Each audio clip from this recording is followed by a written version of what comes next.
Hey everyone, my name is Robbie Phillips and welcome to The Process. In Season 1, we touched on the very basics of strength training.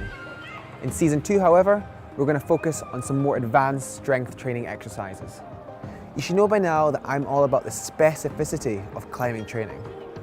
I like training to climb, not climbing to train.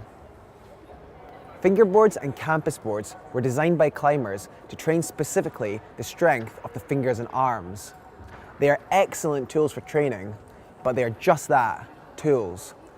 They shouldn't replace climbing, they should only supplement it. Fingerboards are a great way to train static, isometric strength. As you can see, there's a variety of different size edges, pockets, and slopers there to create variety to any training session. Let's take a few different exercises. The dead hang is the most basic exercise you can do on a fingerboard. It's basically hanging with a few variations. Make sure to engage shoulders, hang straight armed or with a slight bend. To train strength, hang for 8 to 12 seconds. That is one set. Repeat after 1 to 2 minutes rest time. The hang should be challenging, but you shouldn't be falling below 8 seconds, otherwise it's too hard. A few variations of different dead hangs can be seen using this Beastmaker fingerboard. Two-handed half crimp. Two-handed three-finger open hand. Two-handed two-finger pocket. Two-handed offset hang, two-finger pocket and half crimp left hand. And reverse side. You can change the style and intensity of the hang by adding weight, dropping an arm, using assistance, or even changing the angle of the lock in your arm. The lock off is a great exercise in itself when using jugs on a fingerboard or pull-up bar. Pull up to half lock and hold for 8 to 12 seconds. You can vary this exercise in the angle of lock. The different locks I use are quarter lock, half lock, 3/4 lock, and the hardest I think, which is full lock. Campusing is essentially footless climbing and is a phenomenal way to build up upper body strength and power. You can campus on a campus board or even on a bouldering wall. There are advantages to both. The campus board is a linear structure and you can be really specific about training one type of move. One really common exercise is campus board laddering.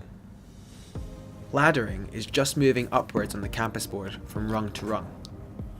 By reducing the size of the rungs, you can focus more on finger strength, and by increasing the length of the move, you can focus more on power. Campus touches are a great way to train reactive strength and power. Make one campus move up, pause, release and drop onto the rung below before trying to move back up again as quickly as you can. Campus doubles are the most intensive exercise. They involve moving both hands at once to the next rung. This is a lot more dynamic than previous exercises and puts a lot more strain on fingers and arms. Good technique while campusing is essential and you should always be in control. When you move from rung to rung, you should feel strong and there should be no snatching. As moves get bigger, more momentum can be employed, but it's also good to try and work on smaller moves with even more control to solidify strength. Only increase the difficulty of the exercise when you've completely mastered it at the present level. My preferred style of campusing is actually on a bouldering wall. You can create a much wider range of physical movements and the transfer to actual climbing is more apparent. Try and campus existing problems that have been set. If these are too hard, then add in some extras to assist, or even make up your own problems from scratch.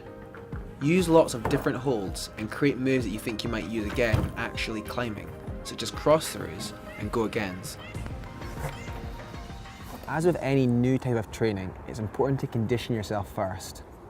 Even if you have used these exercises in the past, but perhaps haven't done it in a while, take your time and get back into it.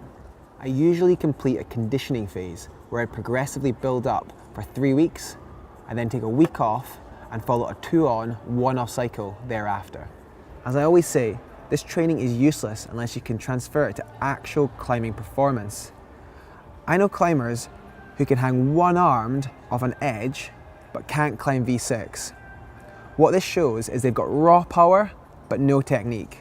In an upcoming episode, I'm going to focus on how climbers like this can change their training to get a better transfer to actual climbing performance. I hope you've enjoyed watching this episode of The Process Season 2. For more detailed information on the topics discussed in this episode, then follow the link in the description.